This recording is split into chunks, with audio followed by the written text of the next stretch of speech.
जय श्री सद्गुरुदेवाय नमः। जय श्री गणपति देवाय नमः।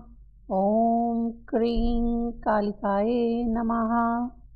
श्री कालिका पुराण 10वां अध्याय सती याचनम।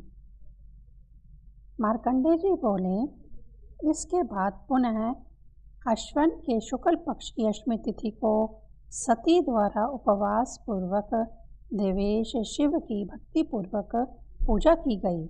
इस प्रकार से अश्विन से शुक्ल पक्ष के नवमी के दिन नंदा व्रत के पूर्ण हो जाने पर उस भक्ति से विनम्र हुई सती के सन्मुख शिव स्वयं प्रत्यक्ष रूप से प्रकट हो गए। शिव को प्रत्यक्ष देखकर वे प्रसन्न हृदया सती देवी लज्जा से विनम्र हो गई और उन्होंने झुककर उन शिव के चरणों की वंदना की। इसके बाद उन व्रत धारण करने वाली सती से पत्नी के रूप में उनकी इच्छा करते हुए उन्हें आश्चर्यजनक फल प्रदान करता महादेव ने कहा। भगवान बोले, हे दक्षनंदिनी सती, मैं तुम्हारे इस व्रत से प्रसन्न हूँ। जो तुम्हारा इच्छित वर हो मांग लो, मैं तुम्हें वह प्रदान करूँगा। मार्कंडेय जी बोले, संसार के स्वामी महादेव ने उन सती के भावों को जानते हुए उनके वाक्यों को सुनने की इच्छा से तुम वर मांगो ऐसा कहा। वह कुमारी भी लज्जा से भरकर हृदय में जो अभीष्ट था और लज्जा से ढका स्थित था उसे कह ना सकी। तब इसी बीच कामदेव ने नेत्र और मुख की चेष्टाओं से प्रकट होते स्त्री परिग्रहण के अभिप्राय युक्त शिव पर छिद्र यानी दुर्बलता पाकर अपने पुष्प धनु से संधान किया तथा हर्षण नामक बाण से शिव के हृदय को भेद दिया। तब परमेश्वर शिव जो ब्रह्म चिंतन में लगे रहते थे, उस ब्रह्म चिंतन को भूलकर हर्षित हो बारंबार सती को देखने लगे। तब अपने हर्षण नामक बाण का प्रभाव देखकर मनोभव कामदेव ने अपने मोहन नामक बाण से उन्हें भेद दिया। तब हर्षण के प्रभाव से हर्षित शिव अत्यधिक मोहित हो गए। हे द्विजोत्तमों, जब वे काम के प्रभाव तथा माया भगवती से मोहित कर हर्ष और मोह के इस प्रकार के भावों को व्यक्त करने लगे, इसके बाद जब सती ने अपनी लज्जा को छोड़कर शिव से, हे वरदायक, मुझे मनोरथ पूर्ण करने वाला अभीष्ट वर दीजिए ऐसा कहा, तब वृषध्वज शिव उनके कथन की समाप्ति की अपेक्षा किए बिना ही तुम मेरी पत्नी हो ऐसा बार बार दक्षिणायनी सती से कहने लगे।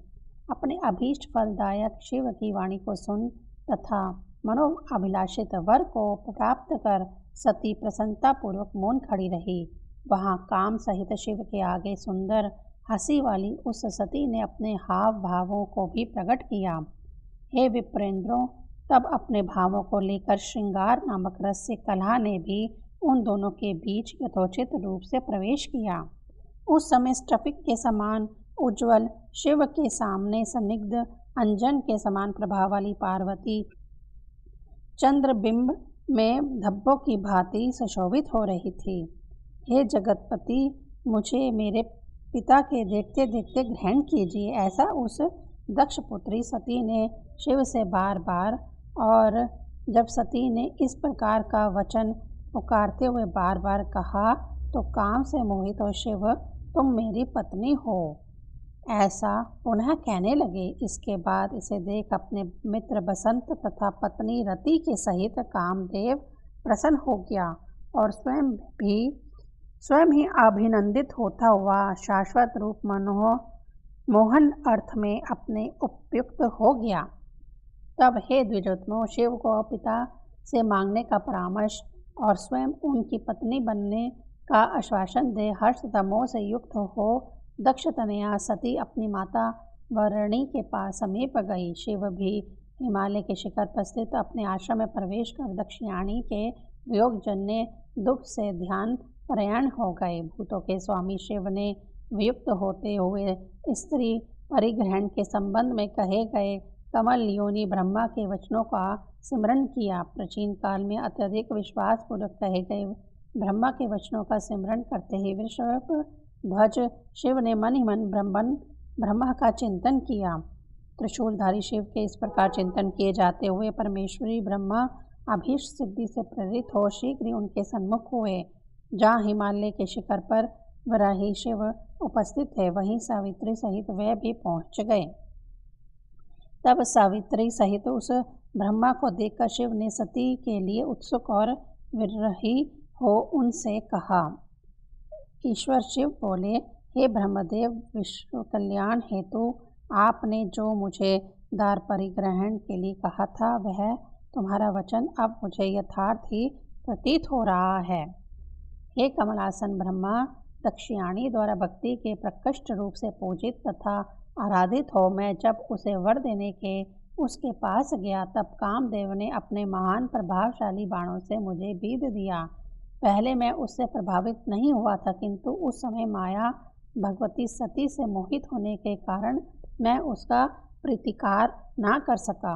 हे ब्रह्मन, उसका वांछित और मेरे द्वारा जो चाहा हुआ था, उसका यही भाव था कि उसकी व्रत भक्ति से प्रसन्न हो विभुक्त स्वरूप में उसका पति होऊं।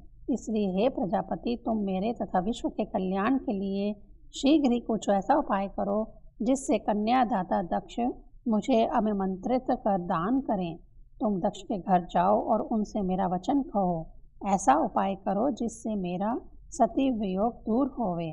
मार्कंडेय जी बोले, महादेव ने ऐसा कहा और प्रजापति ब्रह्मा के समीप सावित्री को देखकर सती के प्रति उनका वियोग अधिक बढ़ गया। उनके प्रति लोकेश ब्रह्मा ने प्रसन्नतापूर्वक संसार के हित के लिए शिव के तथ्यभूत यह कहा।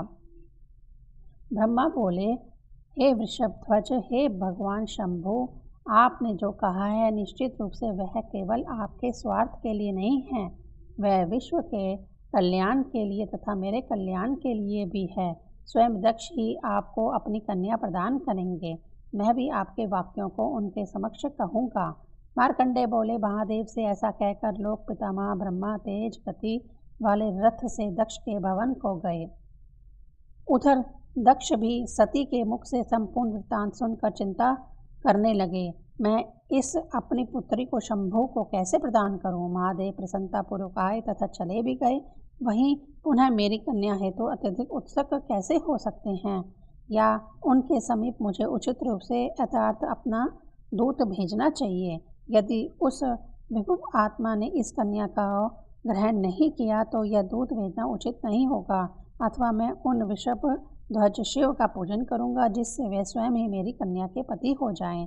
अत्यंत यत्न पूर्वक शंभु मेरे पति होवें, इस भाव से पहले भी वह मेरी कन्या द्वारा पूजे गए हैं। ऐसा होने का उनके द्वारा वर भी दिया गया है। तभी इस प्रकार से चिंतन करते दक्ष प्रजापति के सन्मुख हंस रथ पर आसीन ब्रह्मा सावित्री के सहित उपस्थित हो गए।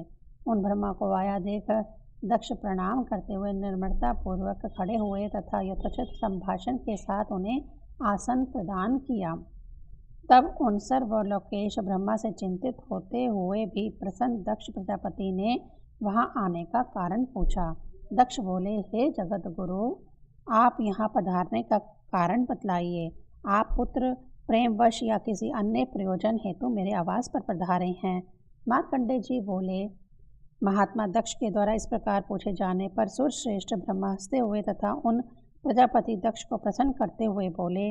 ब्रह्मा बोले, हे दक्ष, मैं जिस हेतु तुम्हारे पास आया हूँ वह सुनो। वह प्रयोजन लोक के लिए हितकारी और उचित तो है ही, वह तुम्हारा भी अभीष्ट है। तुम्हारी पुत्री द्वारा जगत के स्वामी महादेव की आराधना कर जिसे वर रूप में मांगा गया था, वह आज स्वयं तुम्हारे घर पर आया था। मैं पुनः तुम्हारी पुत्री के लिए शिव द्वारा तुम्हारे पास भेजा गया हूँ। अब जो श्रेष्ठकर हो उसे वह पूरा करो। जब शंकर वर देने के लिए आए थे तब से उन्हें तुम्हारी कन्या के वियोग में उचित रूप से शांति नहीं मिल पा रही है। उस समय छिद्र अवसर देखकर कामदेव ने अपने सभी पुष्प बाणों का एक साथ ही उन जगदीश पर प्रहार किया था। वे शिव कामदेव के बाण से घायल तथा व्याकुल हो आत्मचिंतन छोड़कर सामान्य मनुष्य की भांति आपकी पुत्री सती का चिंतन करते रहते हैं। प्रयोग के कारण अवसर अनुकूल बात को भूलकर गणों के आगे गरीश अन्यों की भांति सती कहाँ है ऐसा कहते रहते हैं। हे पुत्र, मेरे तुम्हारे कामदेव और मारीच आदि ऋषियों से जो चाहा गया था वह इस समय सिद्ध यानी पूर्ण हो गया। आपकी पुत्री द्वारा आराधित हो वह शंभु भी उसके चिंतन से आपके अनुमोदन प्राप्ति की इच्छा से हिमालय पर्वत पर स्थित हैं। जिस प्रकार अनेक प्रकार के भावों तथा नंदा व्रत के द्वारा सती ने भगवान शंकर की आराधना की, उसी प्रकार उनके द्वारा सती की आराधना की जाती है। इसलिए तुम दक्ष पुत्री को जो शंभु के लिए परिकल्पित है शीघ्र ही उन्हें प्रदान कर दो, उसी से तुम्हारी सार्थकता है। मैं नारद के द्वारा तो उन्हें तुम्हारे घर लाऊंगा, उन्हें तुम इसे जो उन्हीं के लिए परिकल्पित है भली भांति दे देना। मार्कंडेय बोले, तब दक्ष ने परमेश्वरी ब्रह्मा से कहा कि ऐसा ही होगा, और ब्रह्मा भी वहाँ से चले गए जहाँ गरीश स्थित थे। ब्रह्मा के चले जाने पर दक्ष भी पत्नी और पुत्री के साथ प्रसन्न हो गए, मानो उन सबका शरीर अमृत से भर गया हो। कमलासन ब्रह्मा भी प्रसन्नता पूर्वक आनंद से हिमालय पर्वत पर जहाँ महादेव से थे वहाँ पहुँच गए। तब उन लोक सृष्टा ब्रह्मा को लौट कर आया हुआ देखकर वृषभ ध्वज सती प्राप्ति के संदर्भ में बार बार मन में शंका करने लगे।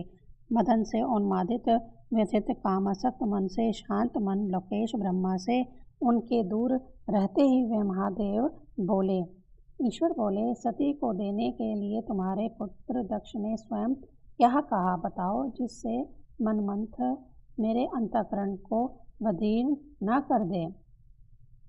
हे सूर्यश्रेष्ठ, अन्य प्राणियों को छोड़ सती के अभाव में विरह से बाधित मुझे ही वह सब भांति मार रहा है। हे ब्रह्मदेव, अन्य कार्यों में व्यस्त रहते हुए भी मैं निरंतर सती को ही जाना करता हूँ।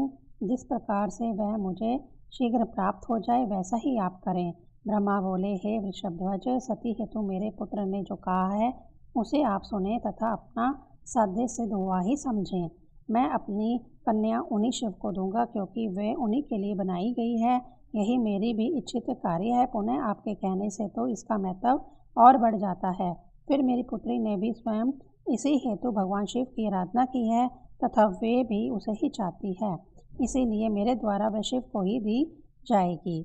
हे ब्रह्मा जी, वे शुभ लगन तथा शुभ मुहूर्त में कन्या मांगने हेतु मेरे समीप आवे तो मैं विधि पूर्वक अपनी पुत्री शिव को प्रदान करूँगा। हे वृषभध्वज, ऐसा दक्ष ने प्रसन्नता पूर्वक कहा है, इसलिए आप शुभ मुहूर्त में उस सती को मांगने उनके घर जाइए। ईश्वर बोले, मैं आपके और महात्मा नारद के साथ वहां जाऊंगा, इसलिए हे जगत पूज्य, आप शीघ्र नारद का सिमरण कीजिए तथा मारीच आदि अपने 10 मानस पुत्रों का भी भली भांति सिमरण कीजिए। मैं उनके और अपने गणों के साथ दक्ष के घर जाऊंगा। तब कमल आसीन ब्रह्मा द्वारा सिमरण करते ही मन के समान वेग वाले ब्रह्मा जी के मानस पुत्र नारद के सहित जहाँ शिव और ब्रह्मा स्थित थे, काम के रक्षा की चिंता सहित वह सब वहाँ आए। श्री कालिका पुराण में सती याचना नामक 10वां अध्याय संपूर्ण हुआ। ओम क्रीं कालिकाये नमः।